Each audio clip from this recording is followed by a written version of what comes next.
berbagai pihak menyayangkan sikap pemerintah Kota Bekasi tidak menganggarkan dana pesantren di 2023. Lalu bagaimana sesungguhnya pembahasan dalam penganggaran APBD 2023? Kita akan berbincang bersama anggota DPRD Kota Bekasi yang juga anggota Badan Anggaran DPRD Kota Bekasi, Ustadz Ahmad Ustuhri. Dakta Radio, bijak dan cerdas. Assalamualaikum Pak Ustuhri. Waalaikumsalam warahmatullahi wabarakatuh, Bang Jai. Kabar sehat Ustadz? Alhamdulillah, Bang Jai sehat ya. Alhamdulillah.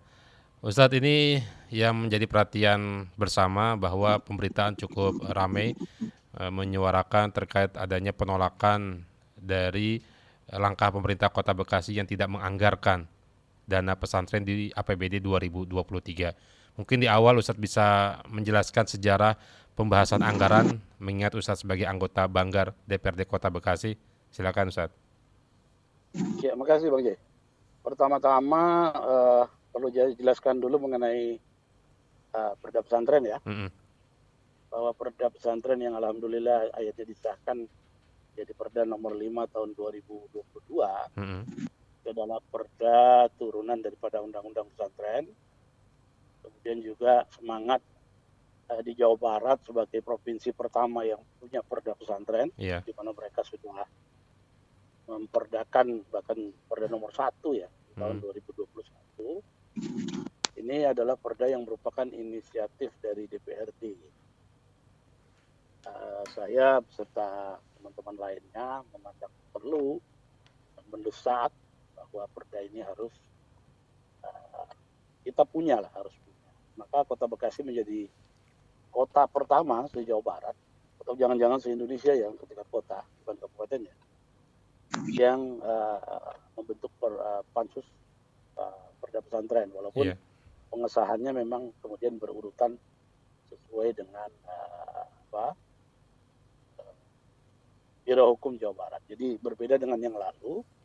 Ini perlu masyarakat dan kita semua ketahui bahwa perda itu kita paripurnakan tidak langsung setelah finalisasi, tetapi diharmonisasi dulu di pemerintah provinsi, agar jangan sampai misalnya ada tumpang tindih atau bertentangan dengan perda lainnya, perundangan, sehingga pastikan ketika perda itu keluar kita paripurnakan sudah sesuai dengan kaidah. Alhamdulillah ini sudah kita paripurnakan. Itu yang pertama. Yang kedua, selesainya perda ini sebetulnya masih ada PR nih yang perlu kita tahu bersama, bahwa di perda itu mengamanatkan misalnya harus ada aturan turunan. Karena perda pesantren ini mencakup 5 Bang Jai. Pertama adalah pembinaan.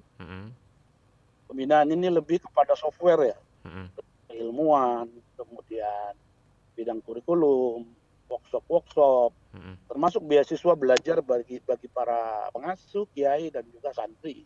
Jadi software lah pembinaan, supaya mutu pesantren saja makin baik. Yang kedua itu adalah rekognisi. Rekognisi ini adalah sungguhnya hutang negara kepada pesantren. Maka di situ akan ada penghargaan, penilaian untuk komunitas kiai dan pesantren. Kemudian yang ketiga adalah pemberdayaan. Pemberdayaan ini lebih kepada ekonomi, baik mulai manajemen, permodalan, akses pemasaran, mitra bisnis dan seterusnya. Itu ada di situ. Kemudian ada lagi fasilitasi. Fasilitasi ini lebih kepada sarana, prasarana dan seterusnya. Jadi aspeknya banyak nih Bang Jai. Nah makanya kenapa ada perda pesantren ini kita perlu dudukkan. Karena selama ini pesantren bukannya nggak dibantu, pesantren dibantu oleh negara. Tetapi dengan aturan yang sangat kaku, karena hanya pintu masuknya melalui hibah, yaitu hibah lewat dalam hal ini kalau di Pemkot misalnya bagian kesos, Iya. peran sosial. Atau kadang-kadang kalau pesantren ini ada sekolahnya lewat dinas pendidikan misalnya atau ada madrasahnya. Nah ini banyak keterbatasan. Mm-mm. Pertama nilainya mungkin Oke. tidak memadai. Oke. Yang kedua yang proaktif harus yang ngajukan dong kalau hibah. Hmm.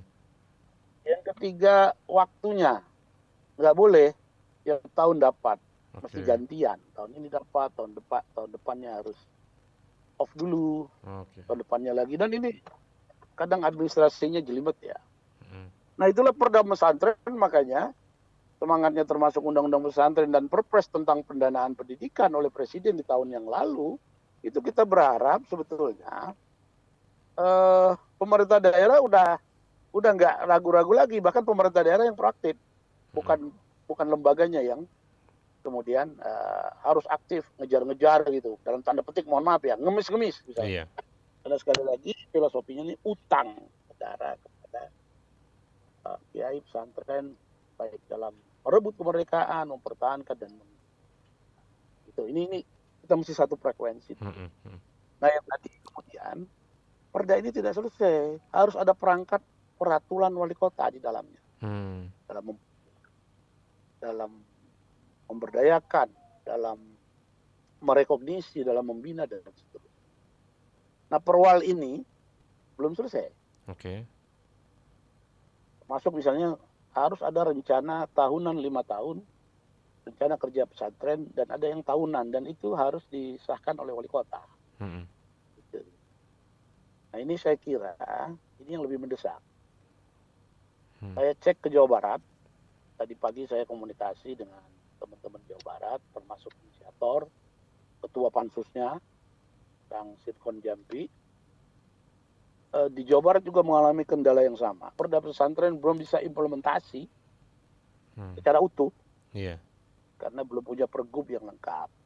Nah ini saya kira, saya senang ini ada semacam ini, kita gaungkan, kita desak kepala-kepala daerah untuk segera memperwalkan, memperbubkan, mempergubkan perda pesantren supaya segera operasional. Sekali lagi Bang Jai, bukan sekedar hibah. Iya. Tapi nanti Dinas Kesehatan wajib membina klinik-klinik pesantren. Dinas Ketahanan Pangan wajib memberikan ketahanan pangan buat santri-santri. Karena banyak pesantren di Bekasi ada loh. Pesantren yang tanpa bayar, isinya orang-orang duafa, dia tidak terdaftar di Depag. Dalam pembahasan sudah kita desak. Kalau perlu kita anggarkan. Kayak masjid dikasih IMB gratis, kemudian lain-lain, ada koperasi gratis, sertifikatnya. Itu pendaftaran, kita ada politik afirmasi. Satu lagi tadi yang saya lupa sebutkan, ada afirmasi, poin kelima. Afirmasi itu justru adalah memberikan pemihakan kepada yang katakanlah dianggap perlu penguatan. Gitu, ya. Jadi rame-rame perda pesantren ini buat saya positif.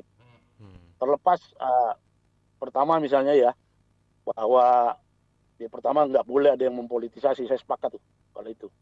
Baik eksekutif, dewan, siapapun nggak boleh ada yang memfasilitasi. Mempolitisasi, sorry. Tapi kalau politisasi, urusan negosiasi selesai, pesantrennya cuma jadi sekedar isu misalnya. Cuma buat bahan hore-hore. Nah ini saya sebagai anggota dewan yang besar di pesantren, saya nggak mau isu pesantren ini juga cuma sekedar bahan negosiasi jangka pendek. Dan sebagainya. Oleh karena momentum ini harus juga buat edukasi masyarakat tentang perda pesantren. Nah, kita minta juga nanti teman-teman Bapak Perda di Dewan untuk mensosialisasi perda pesantren ini supaya kita satu frekuensi. Nah, kalau pertanyaan kembali kepada APBD 2023, karena perda pesantren belum operasional, maka kemudian pemberdayaan pesantren ini masih dalam mode hibah. Hibah. Mode lama. Mode hibah. Nah, mode hibah ini sekali lagi yang tadi saya sampaikan, bahwa mode hibah ini banyak kelemahan dan tergantung kepada pesantrennya gitu lah. Lagi-lagi pesantren ya ini disuruh bikin proposal gitu lah dan sebagainya. Ini sekali lagi tidak mengafirmasi, tidak memberdayakan, tidak memfasilitasi. Nah, oleh karena di 2023 ini nominatif hibah kan dalam pembahasan belum muncul, biasanya nanti di era APBD. Kalau ditanya apakah ada lembaga-lembaga, jangan-jangan ada. Jangan-jangan ada pesantren yang dapat. Tapi sekali lagi ini bukan dalam payung perda pesantren, bukan. Bukan ya, karena hibah. Tapi payungnya adalah masih hibah, masih yang lama. Baik. Karena perda pesantren belum operasional. Jadi hanya di Kota Bekasi, satu Indonesia nih perda pesantren rata-rata belum operasional. Baik. Nah, maka saya sebagai anggota DPRD, sebagai aktivis pesantren, katakanlah, mendesak pemerintah daerah untuk segera menuntaskan perwal-perwalnya. Ini yang lebih substansial. Sehingga 2023 ini kan belum selesai nih, masih ada perubahan, masih ada celah-celah yang bisa kita kita mainkan untuk memberdayakan pesantren.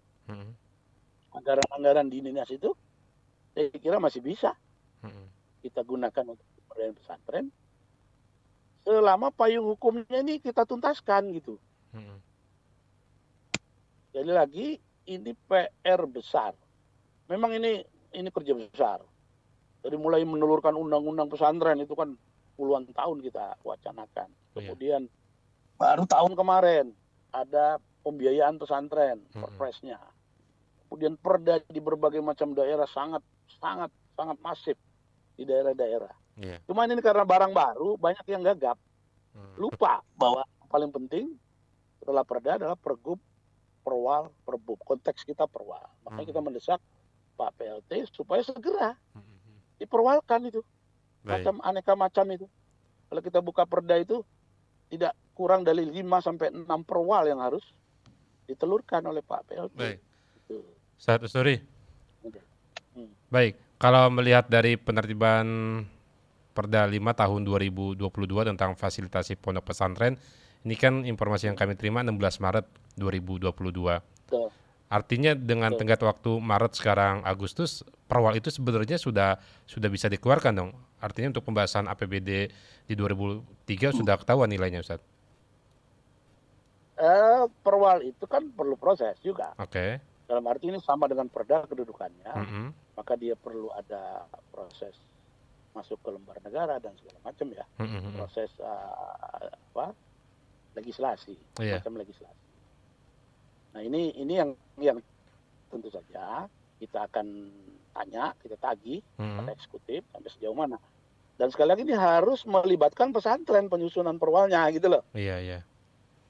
Nggak serta-merta kemudian sepihak dan lain sebagainya. Maka ini sekali lagi membuka, menyadarkan kita rame-rame soal pondok pesantren ini. Ya jangan cuma sekedar bubble ya, buih-buih. Habis itu meletus kita lupa. Substansinya masih tetap di situ gitu. Iya. Nah substansinya perwal. Oke. Kira adik-adik santri, adik-adik mahasiswa yang kemarin berdemo atau teman-teman yang konsen, ini yuk kita kawal perwalnya, gitu loh, supaya cara berpikir kita ini tertib. Nah ini kan kita lihat ada asap. Iya. Gelisah lah teman-teman pesantren belum dianggarkan gitu ya. Tapi sebetulnya apinya ini yang perlu kita lihat. Dari situ kita berpikir secara runut, sistematis, karena ada tata aturan perundangan. Dan sekali lagi ini perwalnya mendesak. Kita minta Pak PLT afirmasi, kecepatan, gitu.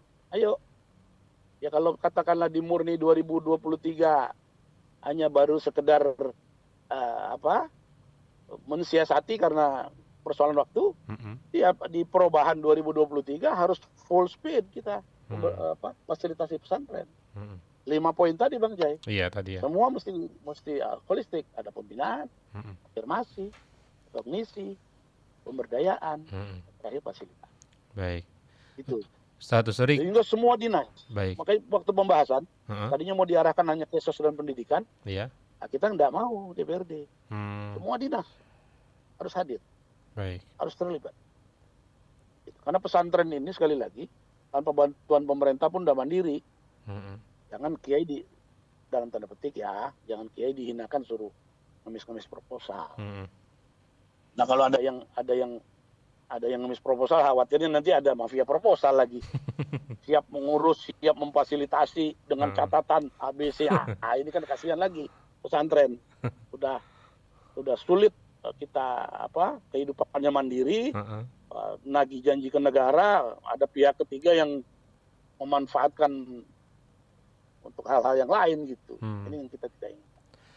Ustadz, berarti tidak dibahas dana fasilitasi pesantren dalam pembahasan KUA PPAS Senin kemarin, itu hal yang maksudnya hal yang biasa begitu Ustadz, karena lampiran perwalnya juga belum ada gitu. Bukan hal yang biasa, maksudnya gini, pemberdayaan pesantren kemudian masih pakai mode yang lama. Iya, dana hibah tadi.